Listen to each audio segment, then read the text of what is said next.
now look to Henry Newman to continue the case for the proposition.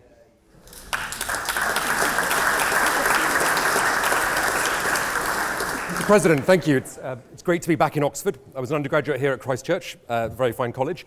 Thank you, James, for your kind introduction. You're clearly very good at reading off Wikipedia, so a brilliant career in the law is open to you. But unfortunately, you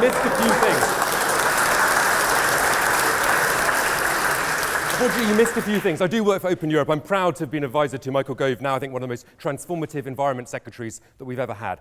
But I've also... I run a think tank which doesn't take a political position. Yes, I'm a Tory, but actually I think at the time of the last general election, there were about 10 of us in the office, there were 2 of us who voted Conservative. I'm the only Leaver in the organisation. We look at the facts, and that's what we're here to do tonight. It's great to be in the union. I can't claim to have spent a huge amount of time here as an undergraduate, but I do know the bar very, very well, and the dance floor particularly. We're here to talk about Brexit, though, and this has been hugely divisive for all of us. It's split families and friendship groups. It's split couples and cousins. I've got Greek family, I've got an Italian boyfriend, I had a Portuguese dog, and this decision was very, very hard for me.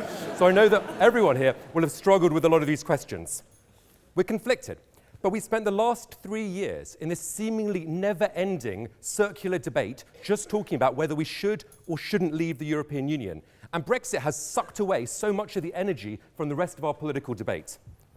Now, Mr. President, those on the other side of the debate are desperate to keep going with this exact same argument. And they're coming from completely extreme positions on 2 different sides. But I think most pragmatic people in this country just want to move on. And we've got a deal within grasp that would allow us to do much of that. And I'll come to some of the details of that in a minute, because I think James gave a very unfair presentation of much of the deal. But first of all, the House should support this deal for 3 reasons.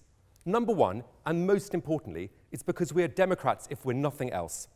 And whether we think it was right or wrong to call a referendum, in 2016 there was a referendum, and it wasn't perfect, but neither was it fatally flawed. And the result was decisive. The public were told that whatever they chose to vote for, that would be implemented. Now, some people may sneer at the electorate and say that those who voted leave were more likely to be poor, or badly educated, or ill-informed, or just angry about things. But our democracy gives every adult the exact same voice. And we don't demand that you graduate from a fine university like this one before you get the right to cast a vote. Now, Andrew Adonis may tell you that referendums are to be avoided, but he's the one running around telling everyone we need another referendum. And anyway, when he was Tony Blair's constitutional advisor in the policy unit in number 10, he didn't have 1 referendum, he didn't have 2 referendums, he didn't have 3 referendums, he had 4 referendums. It's just this one he wants to rerun because the result didn't go his way. And that's not what Democrats do. I think you could make a case that there might be an argument for a second referendum if a party advocating a second referendum had won a majority at a general election. But that didn't happen. At the last general election, the only national party advocating a second referendum went backwards in terms of vote share. And although Andrew will probably try to claim in a minute that there's this enormous support for a public referendum, and I know Dominic is doing his absolute best to make that case as well, but the fact is that whether you brand it a second referendum or do some sort of Alistair Campbell-style spin and call it a people's vote, the fact is that if we listen to top experts like John Curtis, what he's saying is the impression that there's a popular support for a second referendum is just misleading.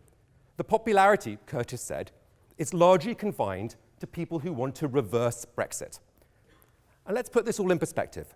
We may or may not like Brexit. We may or may not like the idea of leaving the European Union. But ultimately, what we're talking about is whether we should or shouldn't be members of a trading bloc. And Britain has always had an ambivalent relationship with Europe. Churchill backed a United States of Europe, but thought Britain should be outside that. Attlee, our great post-war Labour leader, opposed the Treaty of Rome, saying it was not our way. Eden said that joining a federation of Europe was something that in our bones we know we cannot do. And even Harold Wilson's wife, Mary, came back on the night of the election, the night of the referendum, the first referendum we had on Europe in 1975, and said, sorry, darling, I couldn't do it. I voted out, when her husband was the Prime Minister backing Remain. So look, we've always been divided on this question. We're a maritime nation, an island power with a global outlook, and governments of all political stripes, coalition, Conservative, Labour, they've always sought opt-outs and exemptions from every single major European treaty since the 1980s.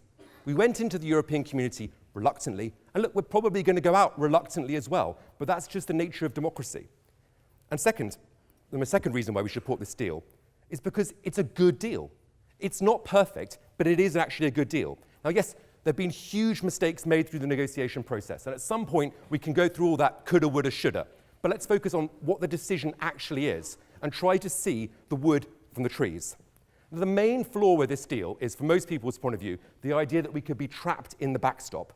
So I think it's right that the government is seeking some reassurances on this. But we also know that the EU side has agreed that it can't be permanent and promised us the right to ultimately do our own trade deals. And I think it's inconceivable that we could be trapped there for the long term. The cold political reality is, if the UK wanted to find a way out, we would be able to ultimately, and EU sources say this privately. They said it needs to be weatherproof, but they know it can't be tsunami-proof. Now let's step back and think what this deal actually gives us. What we'd be throwing away if we voted it down. I think if you look at it and give it a fair assessment, it's pretty impressive. Even in a worst-case scenario, we're stuck in the backstop. It would mean control over our migration system, so we can decide the very best and brightest to come here from across Europe and the rest of the world. We can decide our own laws on services, a crucial sector of our economy. Even Mark Carney, hardly a high priest of leave, thinks we can't be a rule taker on services. We'd be able to veto any new EU rule on goods or agriculture. We could oppose unwanted EU laws on labour or environmental rights. We could accept those we like, of course. We could scrap the wasteful common agricultural policy. We could decide who comes to fish in our waters. We wouldn't have to pay a penny at all of contributions. So that's not £350 million a week that we'd be paying. We'd be paying precisely zero if we were staying in the backstop. We'd be able to negotiate trade deals. Now, I think you actually slightly misspoke there, James, because you said you wouldn't be able to implement those trade deals in the backstop. That's not correct. We'd be able to do services trade deals with the rest of the world. And of course, that's an area of huge comparative advantage where we could get new deals with Canada, with Australia, and with Switzerland. And of course, we'd be able to secure an open border. But there's one brilliant reason why the deal would be fantastic, and that's because it would put Nigel Farage out of a job. But look, we'd also turn off the dripping tap of new European rules and regulations. We'd be free from the ratchet, where every single answer to every question is always more Europe. And we'd be going back to something close to the time when the EU was a common market, a trading bloc. That's what people like Nigel Farage used to say that they wanted. And now they're being offered it on a plate, and they're saying no. The third reason we should accept this deal is because the alternatives are far worse. Ever since the referendum, there have been three broad choices. Leave with a deal, leave without a deal, don't leave. Now, some people claim that the public voted for no deal. I'm sorry, this is just rubbish. I was there on the Leave campaign, working on the official Leave campaign. The only thing I really disagreed with that Amber said is that Nigel Farage was the face of Leave. And of course, he was a public face of Leave, but he wasn't the face of the official campaign. The official campaign was very clear that we would be part of a trading zone that stretched from Iceland to the Russian border. That is exactly what this deal offers. Now, some may prefer to walk away and trade on WTO terms because they want the chance to do trade deals. But if you're so relaxed about trading on WTO terms, why don't you want a deal? Why do you want to be able to do deals? And why wouldn't you want to deal with your single biggest trading partner? Now look, on the other side of this, we've got two extremes. Lord Adonis on the one hand, Nigel Farage on the other, united in one cause. This is really, really quite odd. Just a few months ago, Andrew Adonis was telling LBC that Nigel Farage is, for all intents and purposes, the real Prime Minister. Now he's on the same side as Nigel Farage, arguing against the real Prime Minister. Mr. President, Nigel Farage, Andrew Adonis, they can't both be right. Like matter and antimatter, this is going to clash together, and their fantasies are going to explode, and I don't want the country to be in the middle of that fireball. This House should back the deal because it's a good deal. It delivers Brexit. It protects our relationship with our continental friends and neighbours. It would let us move on to a much more important and fundamental question. What sort of country do we want to be once we leave the European Union? How do we want to tackle the challenges that this country is facing? From knife crime to homelessness, from prison reform to robotics and AI, from an aging population to the rise of Russia. We can settle the question of how we leave and get on to discussing what comes next. But we can only do that if this House backs the deal. Thank you.